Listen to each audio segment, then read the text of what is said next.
Bienvenidos todos a la clase de hoy. Tendremos una clase sobre métodos diagnósticos en medicina integrativa. Les ruego, y empiezo con esto, con una disculpa. La semana pasada tuve una emergencia familiar y fue por eso imposible el estar con ustedes. Vamos a empezar estos primeros 60 minutos de clase platicando un poco sobre métodos diagnósticos y algunas probabilidades que ustedes podrían ver dentro de la medicina integrativa. Bienvenidos todos y muy buen sábado. Los objetivos de la clase de hoy identificamos algunas técnicas de diagnóstico en medicina integrativa. Me interesa que puedan captar ustedes sobre los alcances y las limitaciones que cada uno de los métodos que vamos a presentar hoy tiene y cuáles son los métodos más conocidos. También es importante el día de hoy como objetivo de la clase el evaluar sobre las tendencias que nosotros tenemos en el diagnóstico en medicina integrativa.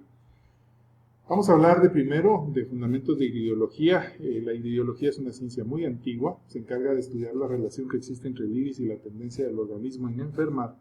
O sea, se encarga de ver los diagnósticos de alteraciones funcionales a través de las variaciones que se presentan en el iris. Estas variaciones pueden ser bandas, relieves, alteraciones de tejido, cambios de color en las zonas, como ya les mostraré a lo largo de este primer método diagnóstico. Es un método interesante, importante, que ha ido sufriendo cambios con la tecnología. Les mostraré más adelante un software que nosotros utilizamos para este tipo de diagnóstico. Esta técnica también recibe el nombre de iridiología, iridodiagnosis o iridología. Y la idea es, en el ojo, ubicar un mapa. En este mapa se encuentran ubicadas zonas diferentes del cuerpo o diferentes regiones del cuerpo humano. Y por medio de este mapa, lo que nosotros podemos hacer es identificar el estado de salud del paciente en el organismo, de tal manera que ustedes pueden ver acá los cambios de color. Voy a regresar a la gráfica anterior, perdonen ustedes, aquí está. Vemos nosotros acá los cambios de coloración que se presentan en el iris, en la zona franca, y luego cómo hay algunas variaciones de color. Acá vemos nosotros los anillos linfáticos, vemos los anillos nerviosos, un poco de condensación de ácido. Bueno, ya les contaré de algunas de las variaciones que hay en este método diagnóstico.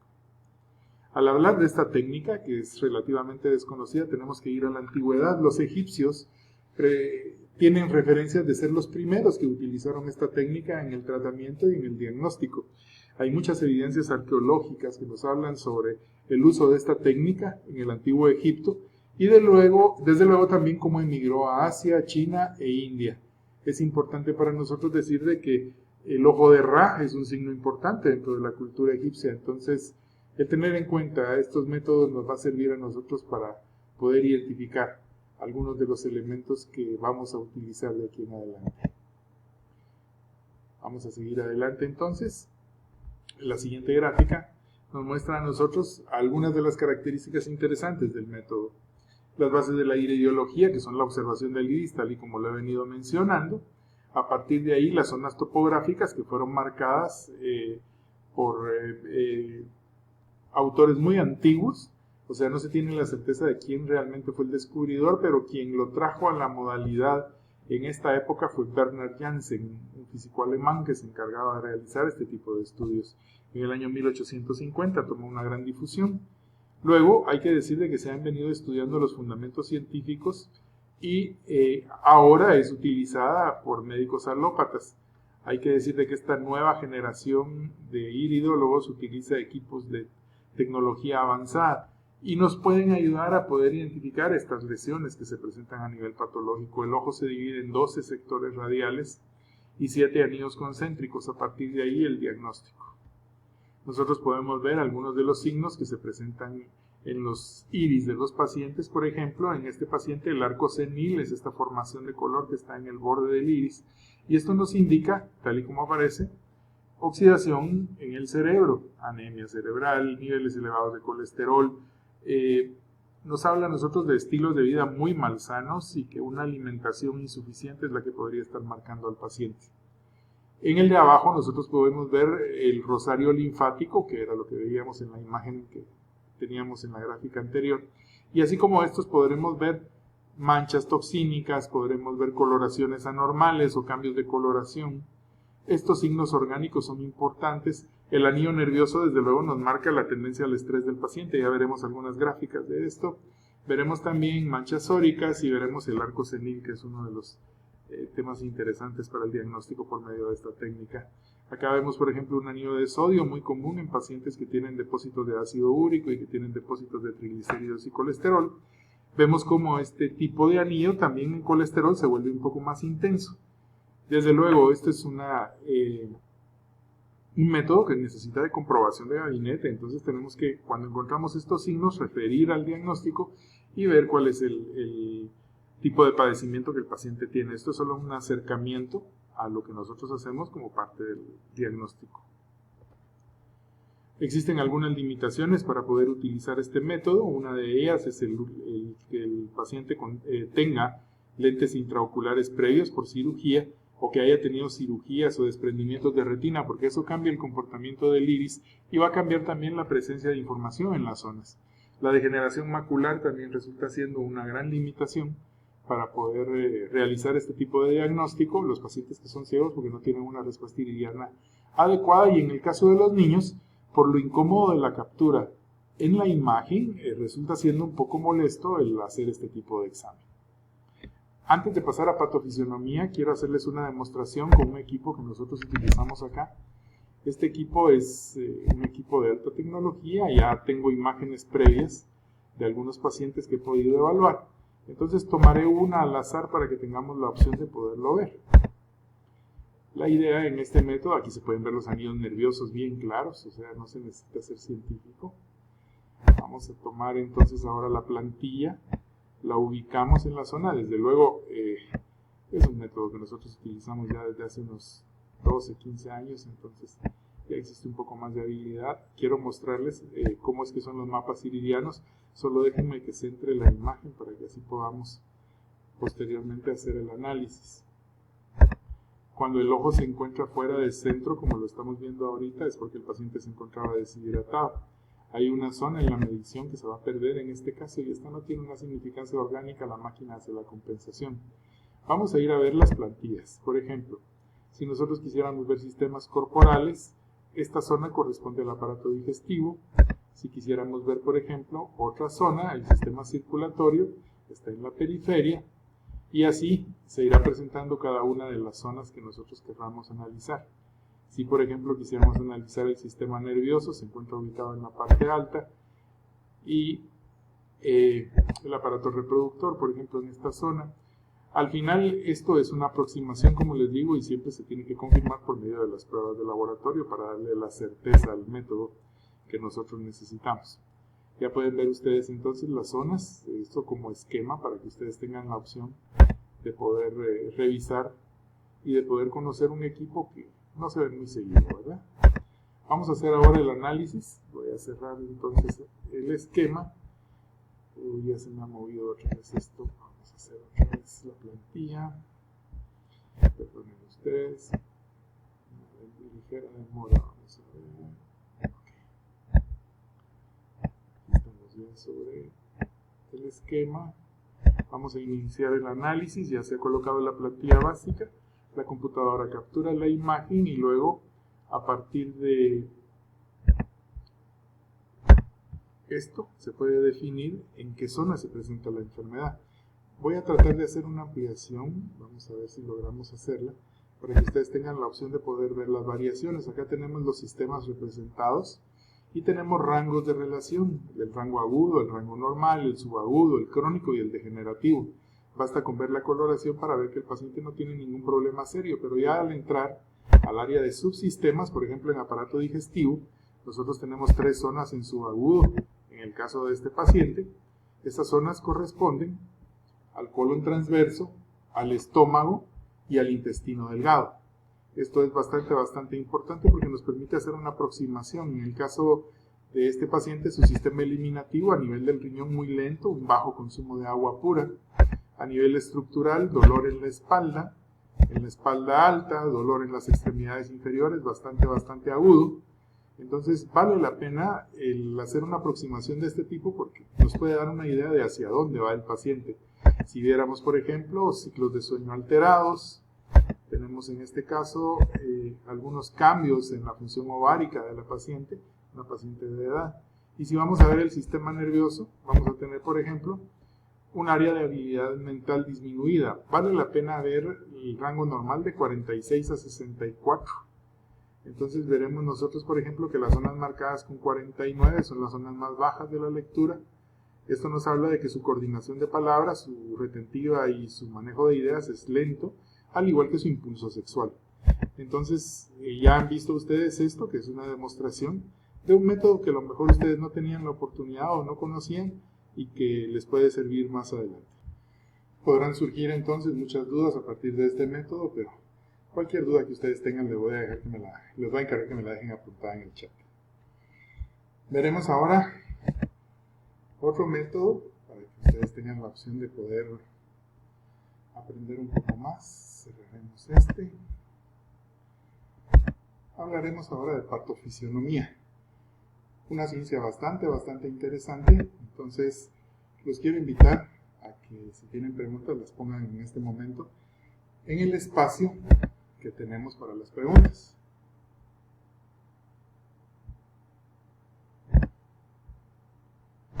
Vamos a hablar ahora de patofisionomía, un método muy antiguo. Les presentaré esto, que es una presentación ya modificada de lo que hemos hecho para otros congresos, para algunos congresos. Natale Ferronato es el padre de la moderna patofisionomía, una persona que ha dedicado más de 20 años de su vida a la investigación. Mucha de la literatura que está disponible para esta técnica no está en español, entonces presentaré la sinopsis y algunas características importantes del gran maestro Natale Ferronato. Las somatotopías son representaciones o proyecciones del cuerpo entero o de zonas parciales de nuestro cuerpo. Vale la pena decir que todos nuestros campos nerviosos se encuentran íntimamente relacionados con zonas del cuerpo. Vamos a hablar ahora del homúnculo. Yo no sé qué tanto ustedes han escuchado o han visto esta imagen. Me imagino que habrán algunos que ya se hayan ilustrado sobre este tema.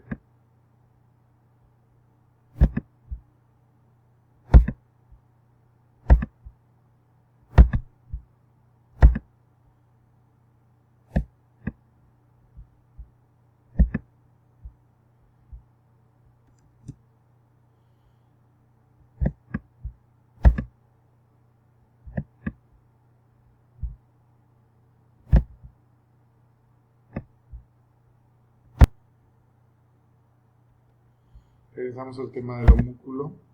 Vale la pena recordar de que el homúnculo cortical o de Penfield es una representación pictórica de las divisiones anatómicas de la corteza motora primaria de nuestro cerebro, que marca el movimiento que regula la tensión muscular, el relajamiento. Hay que decirle que está relacionada de manera directa con la corteza somatestésica primaria, que es la primera parte del lóbulo temporal. Este se encarga de procesar la información auditiva y forma parte del sistema somatosensorial. Regula muchas veces las posiciones de nuestro cuerpo en el espacio que ocupa. Vale la pena prestar atención, por ejemplo, a los pares. En el caso del quinto par, es una porción sensitiva y muy motora, está relacionada con el dolor y las sensaciones táctiles. Vale la pena mencionar que el nervio facial, regula la salivación, el gusto, el lagrimeo dentro de algunas de sus funciones, para ir recordando algunas características de los pares craneanos. Luego tenemos que hablar del nervio vestíbulo-coclear, que si bien recordamos, regula el equilibrio del octavo par en la función auditiva. El nervio glosofaringeo, que tiene como finalidad el transmitir la información de las amígdalas palatinas. El nervio hipogloso, que es el que se encarga de regular la deglución y los músculos de la lengua. Vale la pena decir de que todos estos pares están relacionados de manera directa con el análisis que vamos a hacer. El nervio accesorio, que está relacionado con el movimiento del esternocleidomastoideo y con la forma de recoger los hombros y el movimiento craneal. Y vale la pena también mencionar que el nervio vago se encarga del control de las vísceras abdominales, por eso es de que nosotros vemos zonas reflejas en proyecciones de nuestro cuerpo. Vale la pena prestar atención a la relación que nosotros tenemos tanto de nervios como con ganglios. El ganglio semilunar, también llamado ganglio trigeminal o ganglio trigémino, es un ganglio nervioso, sensorial y motor vinculado directamente con el nervio trigémino. Este nodo se encuentra en la cara anterior de la roca endocraneal del hueso temporal, es decir, la base del cráneo, detrás de la órbita que contiene al ojo. El nervio sensorial es el responsable de las sensaciones de la cara y el nervio motor es el que permite el movimiento muscular en el cuerpo y que da lugar, por ejemplo, al movimiento de la masticación y de la trituración. Entonces, todo esto se encuentra íntimamente conectado y se proyecta a partir de zonas en el cuerpo. Nosotros tenemos las proyecciones trigeminales en la lengua de toda la cavidad torácica. Entonces podremos encontrar en los mapas la proyección de la lesión o de la información de estos nervios de manera directa en la zona de la lengua. Sabemos de que estamos conectados todos a la columna vertebral. Basta con recordar el diagrama de dermatomas para recordar de la relación que nosotros tenemos con estos nervios y de cómo el cuerpo se encarga de transmitir todos los mensajes nerviosos a través de ese canal principal que es la columna vertebral.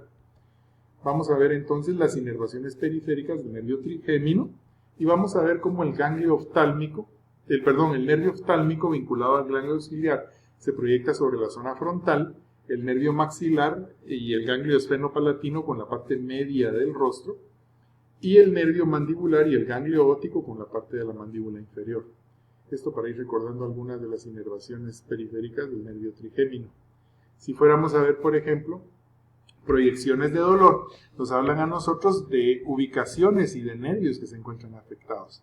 Dentro del cuerpo, por ejemplo, si nosotros prestamos atención a los senos paranasales, dependiendo de la zona de la inflamación, será la zona de dolor que se presente. Esto es por proyecciones a partir del sistema nervioso.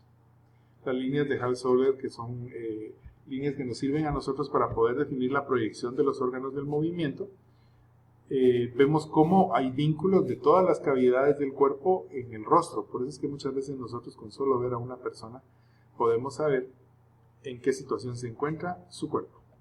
Quiero que vean algunas proyecciones de otros métodos diagnósticos, las zonas dentales según Head, que nos hablan a nosotros de las proyecciones de las piezas maxilares, de los caninos, de los incisivos, de los molares y cómo se proyectan cuando hay alguna lesión con zonas de dolor en el rostro. Los meridianos de acupuntura en la cabeza, que tienen también una importancia bastante grande para poder ubicar estas zonas de diagnóstico.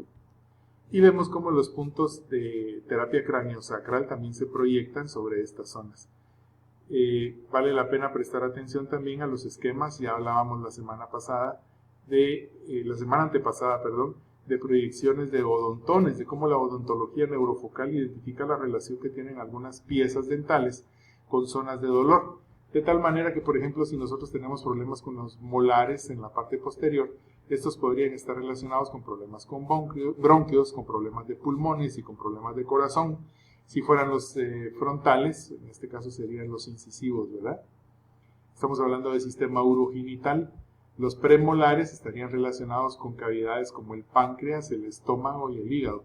Y así cada uno de estos órganos relacionado de manera directa con proyecciones dentro de la cavidad abdominal. Vemos también la proyección del pie, cómo se proyecta la columna vertebral en el hombre sentado cuando nosotros tenemos el pie en esta posición, y estas son parte de las somatotopías.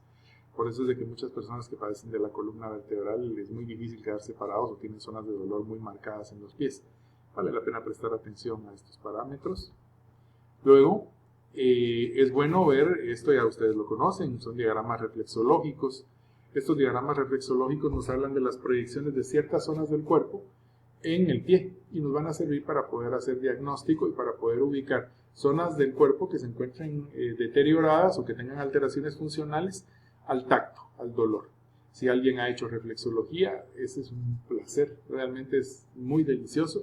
Y si usted tiene lesiones, también es bastante doloroso cuando se trabaja sobre esas zonas de lesión. La somatotopía de la mano, pues la proyección de la mano, también con zonas importantes. Vale la pena prestar atención a las zonas de estómago, que son las que suelen inflamarse más cuando nosotros tenemos problemas de vesícula biliar. Aquí hay una zona de estómago. La zona linfática, bueno, hay tantas zonas ahí que vale la pena prestar atención. Zonas del intestino muy vinculadas al dedo pulgar. Como ustedes se podrán dar cuenta, la mayoría de la literatura se encuentra en alemán, pero no es difícil de entender. Vale la pena decir de que muchas veces nos toca aprender este tipo de cosas con tal de poder estar al día. Proyecciones radiales de la oreja en auriculoterapia. Esto es importante también porque nos permite a nosotros encontrar inervaciones profundas de algunos nervios, especialmente el nervio trigeminal, y que nos permiten a nosotros el poder identificar la condición del cuerpo del paciente y dónde es que se podría presentar la enfermedad. Una proyección de columna vertebral y esqueleto óseo en el pabellón de la oreja. Entonces, mostramos algunas de las somatotopías que ustedes pueden encontrar en algunos diagramas de auriculomedicina. Acá vemos, por ejemplo, las zonas de reflejo de los cornetes nasales y cómo se proyectan hacia la zona cervical. Vale la pena prestar atención. Esta es una proyección del aparato digestivo en la lengua. Por ejemplo, un paciente que presenta lesiones a nivel del hígado va a encontrar una mancha amarilla usted sobre el lado derecho de la lengua. Vemos cómo está dividido desde la laringe hasta la zona del recto el aparato digestivo o el tracto digestivo y cómo se pueden ubicar diferentes zonas. Voy a poner una gráfica para que ustedes tengan la opción de poderlo ver. Esta es una proyección del aparato digestivo y veremos ahora cómo este paciente, por ejemplo, presenta una zona amarilla acá. Esto ya nos habla del vacío en el hígado y de cuánto nosotros podemos ayudar a este paciente a que mejore si trabajamos con su hígado. Vemos acá también lo acanalado de la lengua, que nos habla a nosotros de zonas de proyección importantes en el hígado.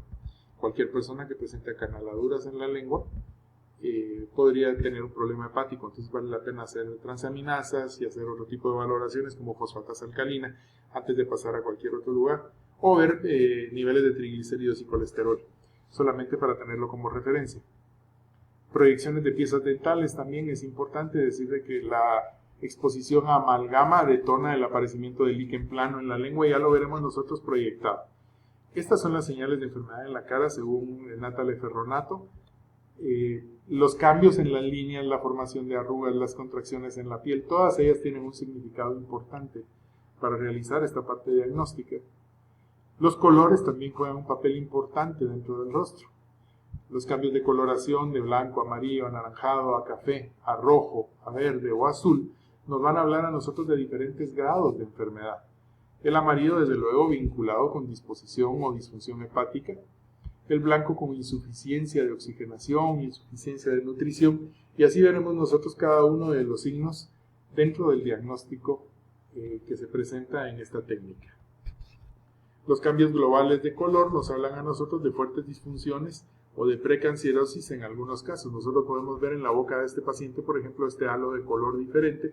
Este es un paciente que estaba en una diabetes tipo 2, entonces esto nos habla a nosotros de la disfunción metabólica que el paciente presentaba.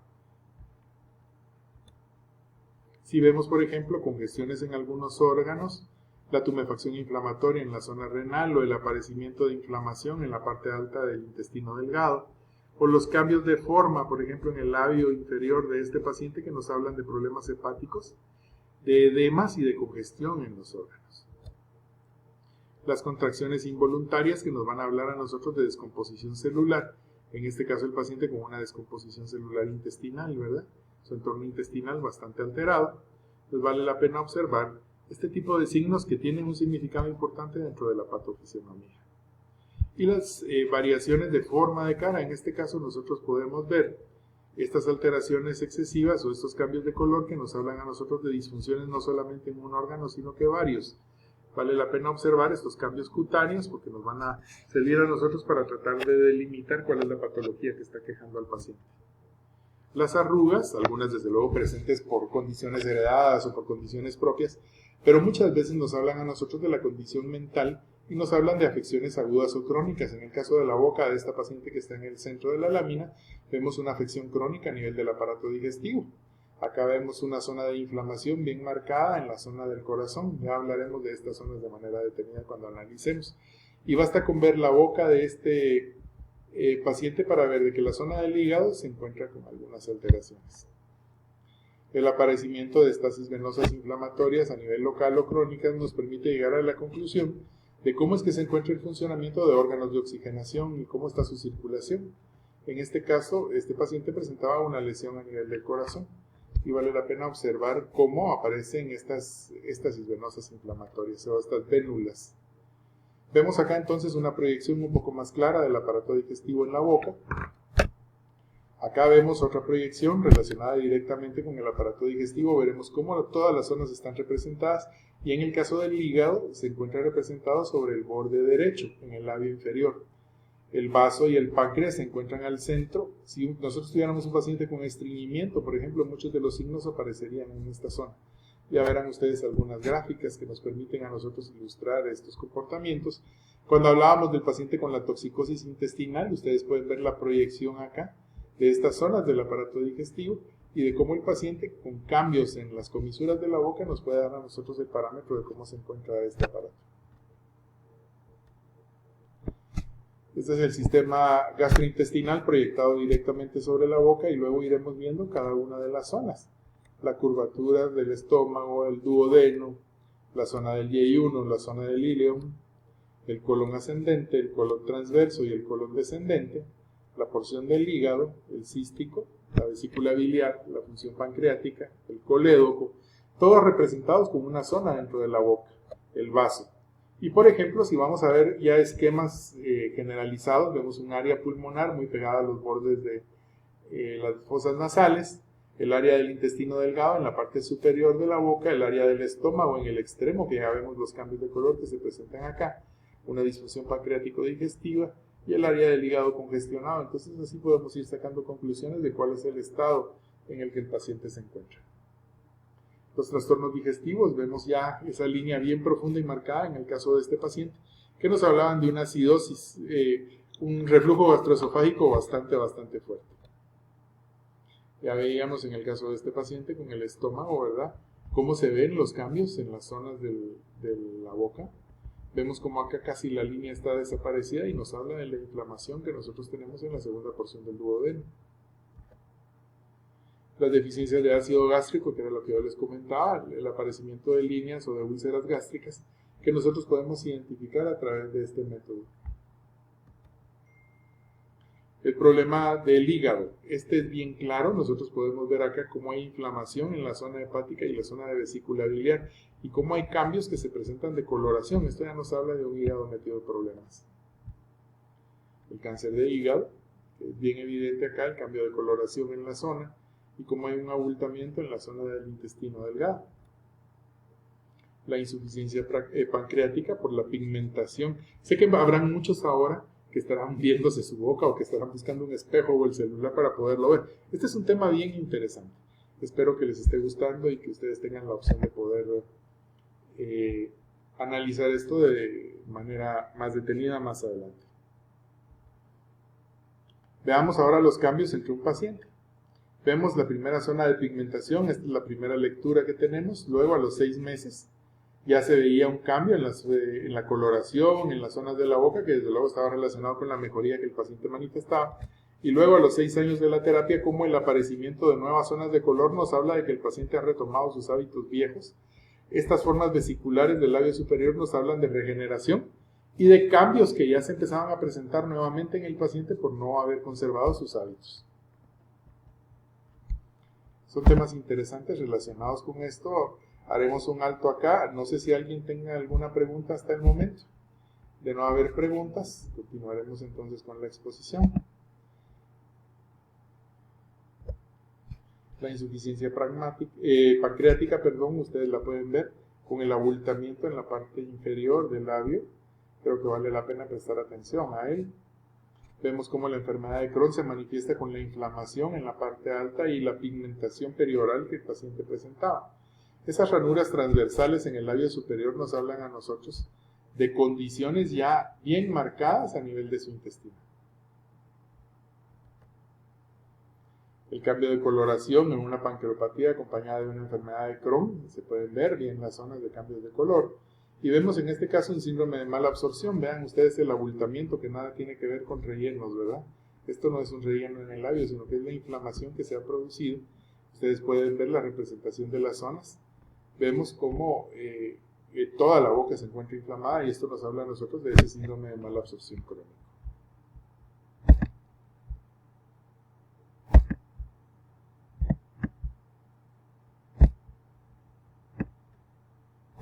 Seguimos adelante con la presentación de este material. Perdonen ustedes si me encuentran en la zona, me encuentran un poco distraído el día de hoy, pero hay muchas cosas acá que están girando a mi alrededor. Vemos acá, por ejemplo, la representación de un cambio intestinal En una flora vemos nosotros los cambios de coloración en la boca y la zona de inflamación que se presenta en la zona del intestino delgado y en la porción última del intestino grueso sobre este extremo. Vale la pena prestar atención a este proceso de inflamación y a los cambios de coloración que nos hablan de un problema a nivel hepático también, ¿verdad? Hemorragias que han destruido la flora intestinal. Una disfunción intestinal avanzada vinculada a un entorno hormonal también. El entorno hormonal lo veremos ya en otra lámina más adelante. Trastornos graves del intestino delgado y de regiones pilóricas, de acuerdo a la representación que nosotros vemos en las gráficas que están sobre su mano derecha. Izquierda, derecha para ustedes. Una disfunción de estómago-intestino bien clara.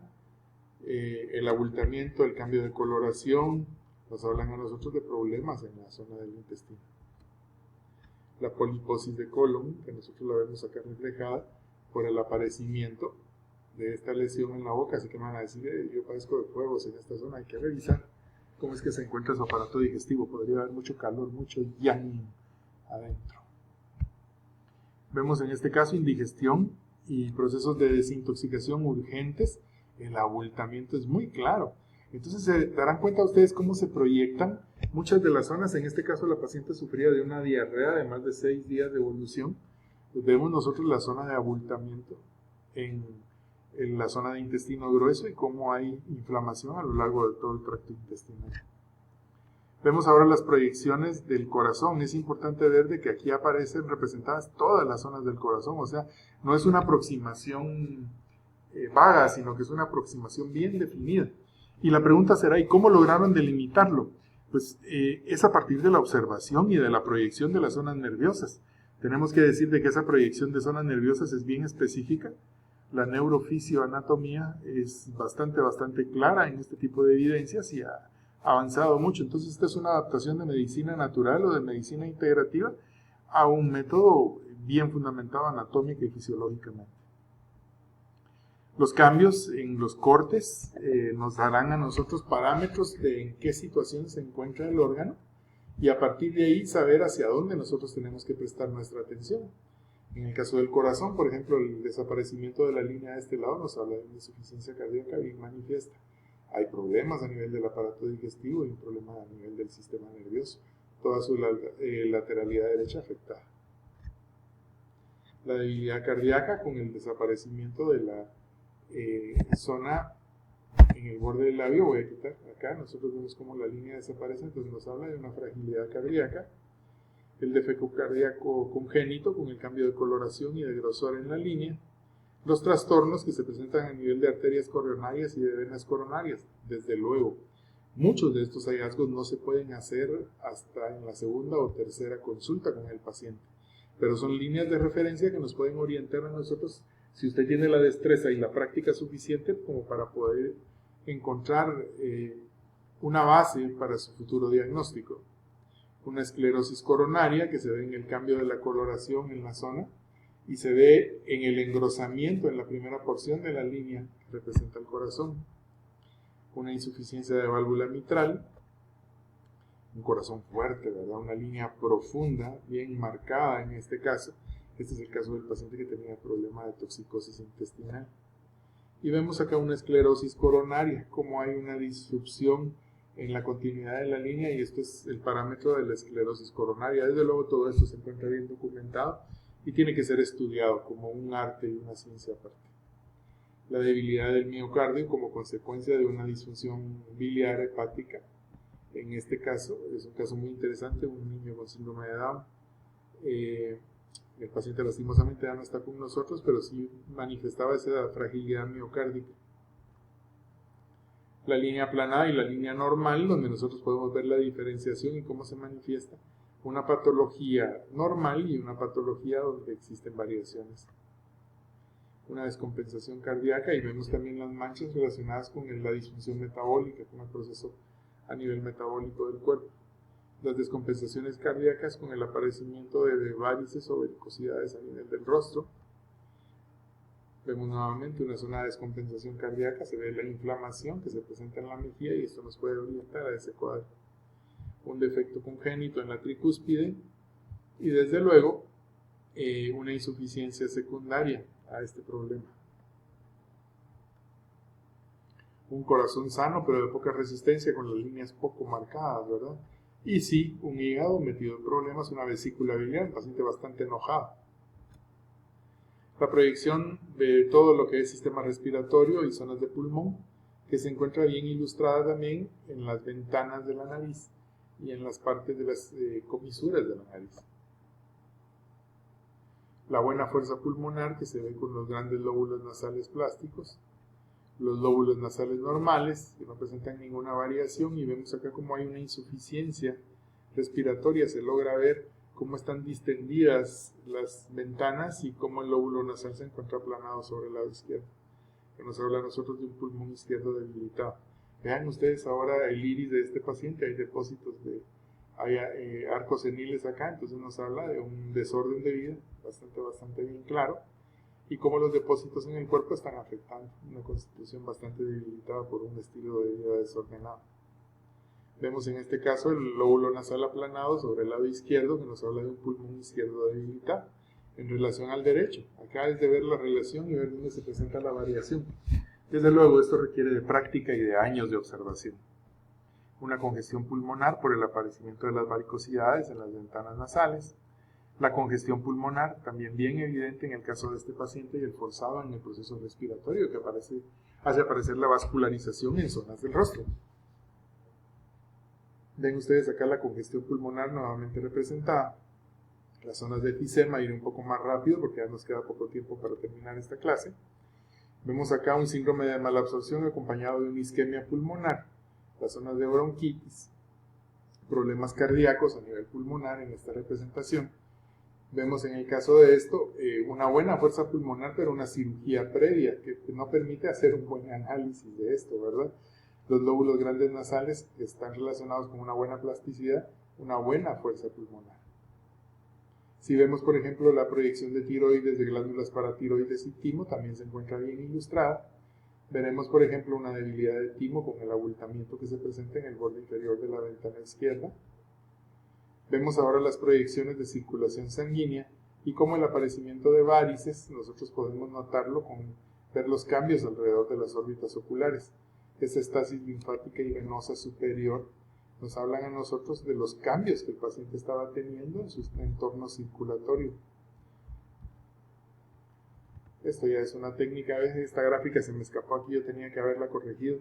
Es una gráfica de terapia neural que nos habla cómo aplicar medicamento en ciertas zonas. Entonces necesita de tener conocimiento anatómico para poder realizar esto, ¿verdad?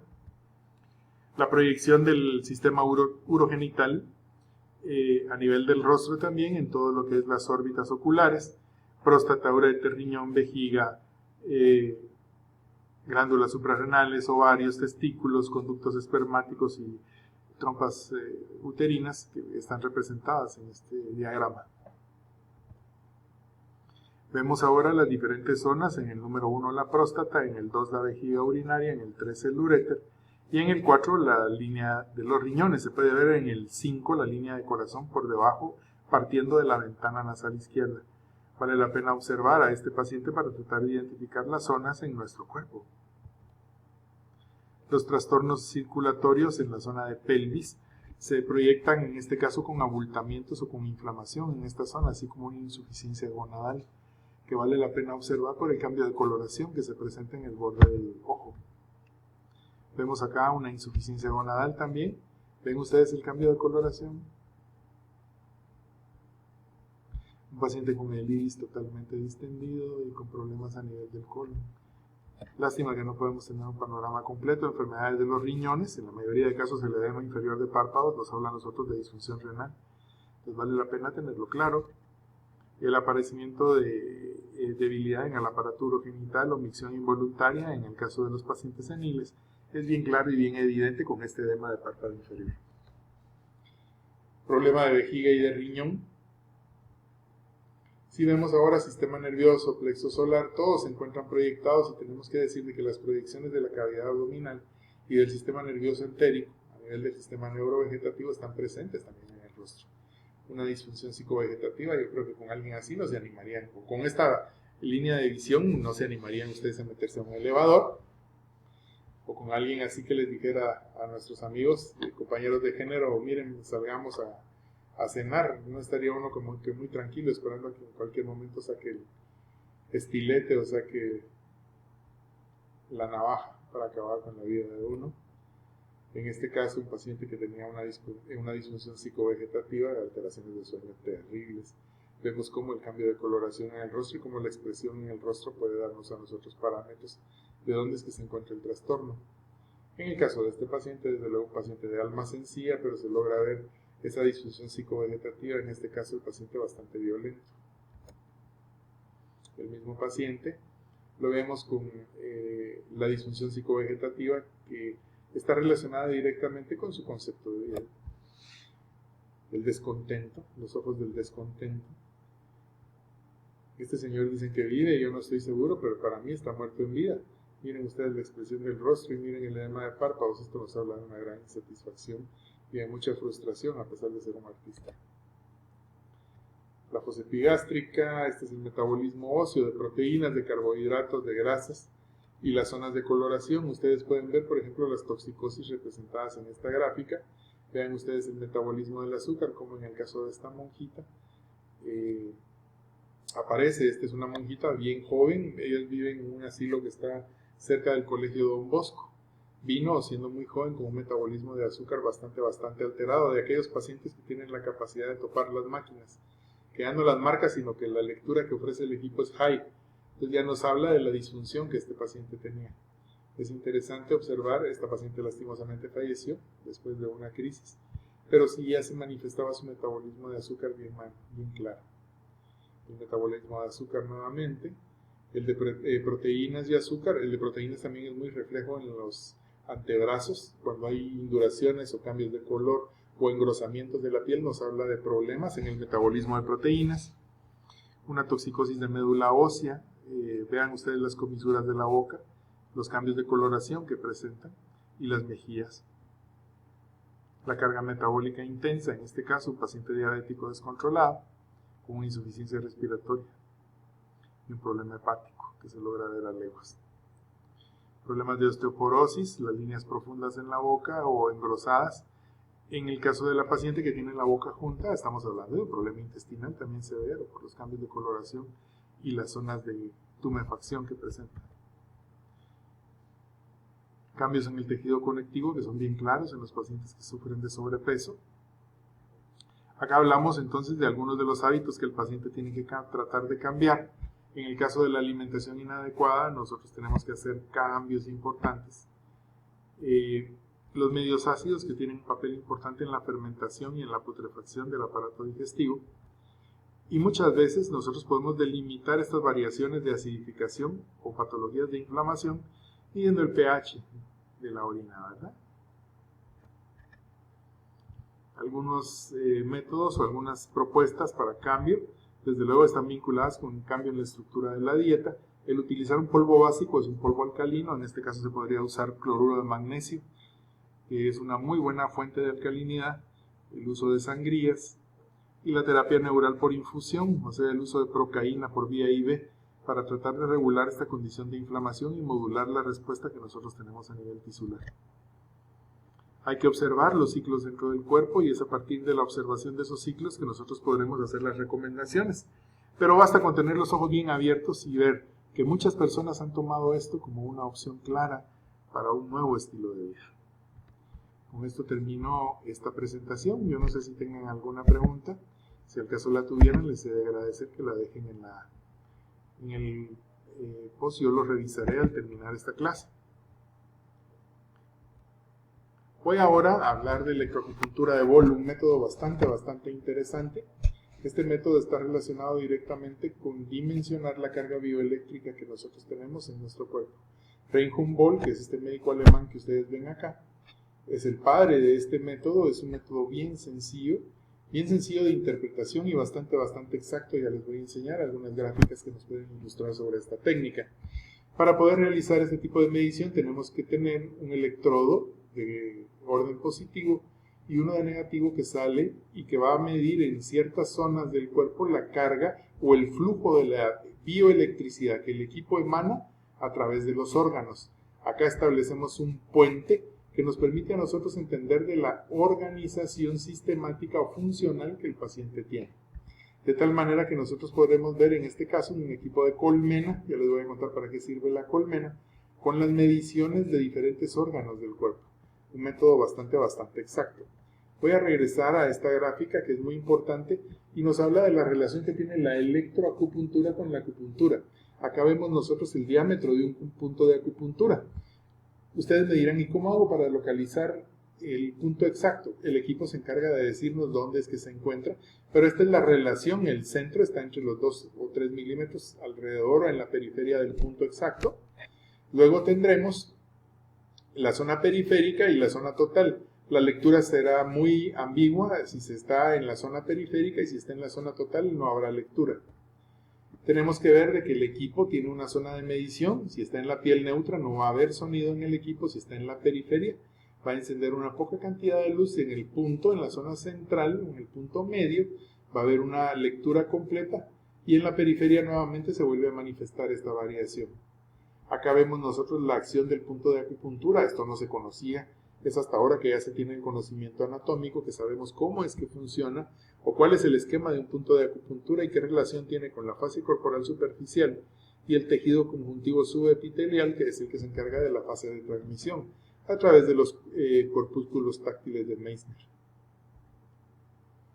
Hablemos de la resistencia en el punto de acupuntura. Tenemos que ver de que en el área topográfica individual, de acuerdo al nivel de humedad del paciente o al nivel de presión, va a cambiar la resistencia en el punto. La flecha señala el descenso en la resistencia del punto de acupuntura y nos va a dar una lectura en Omnius que en base de la relación nos va a permitir saber en qué estado se encuentra el paciente.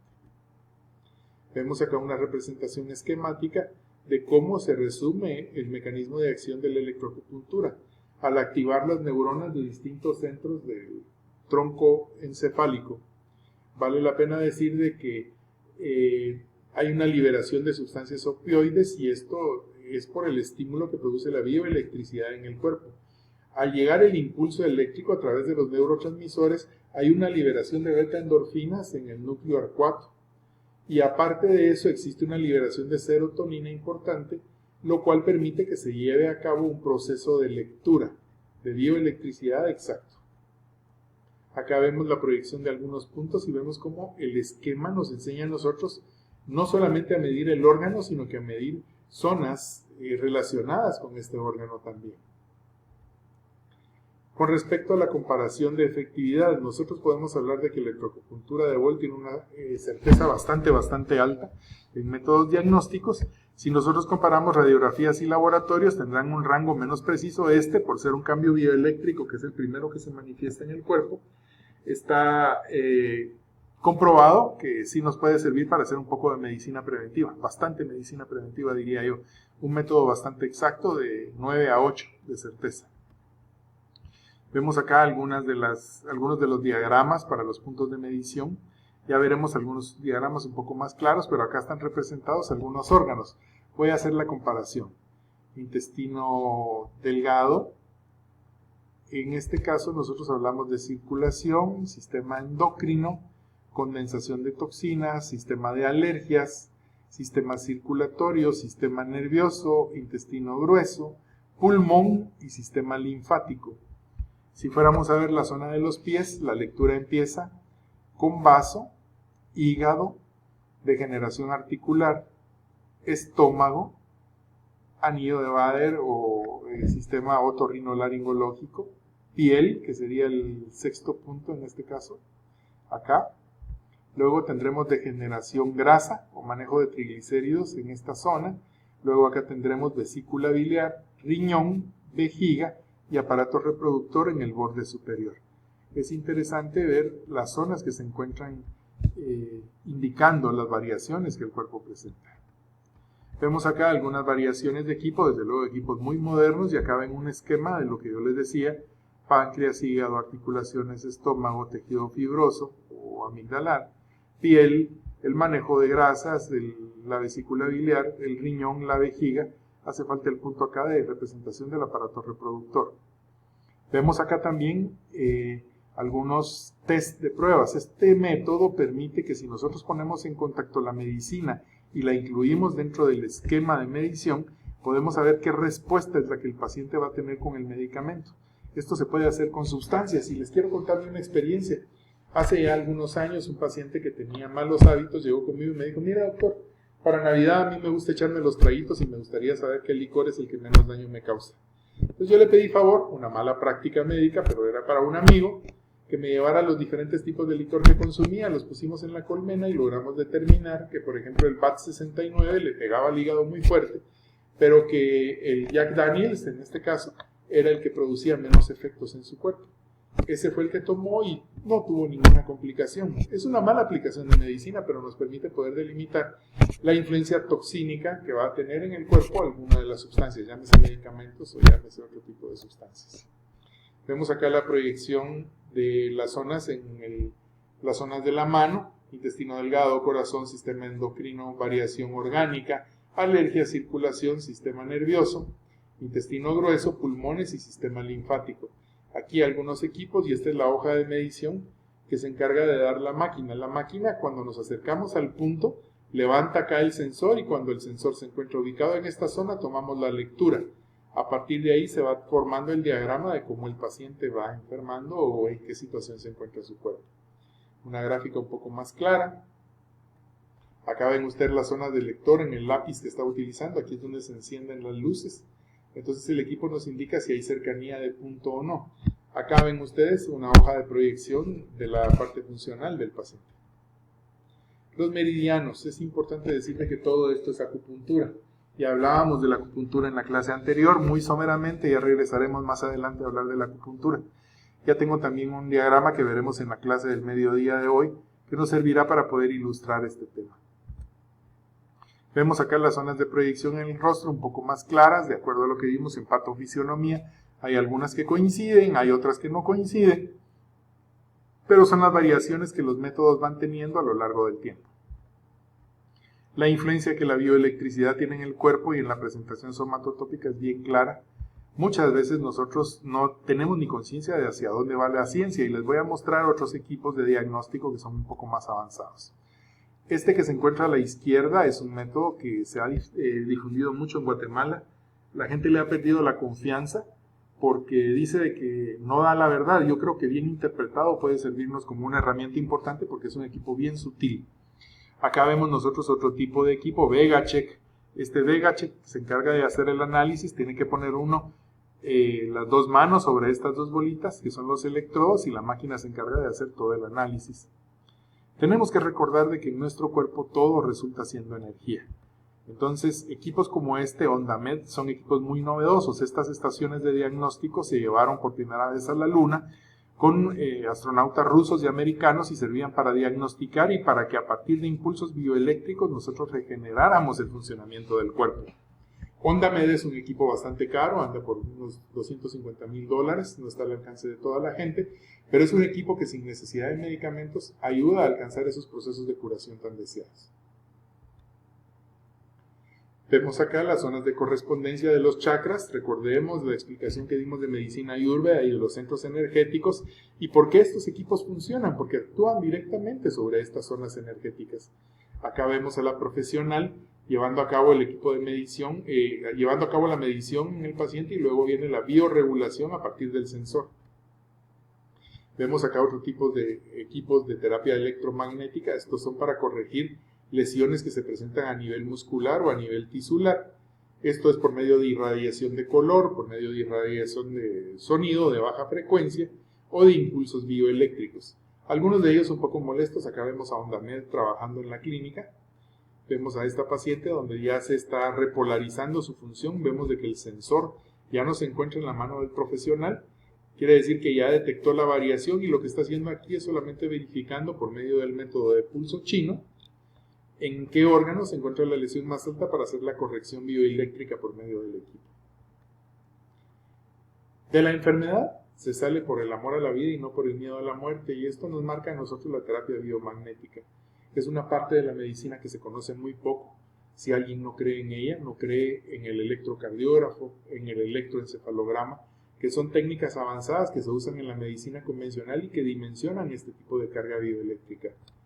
Hay que decir de que OndaMed tiene más de 20 años de estar en el mercado y que si usted quiere entender los secretos del universo, tiene que verlos en términos de energía, frecuencia y de vibración.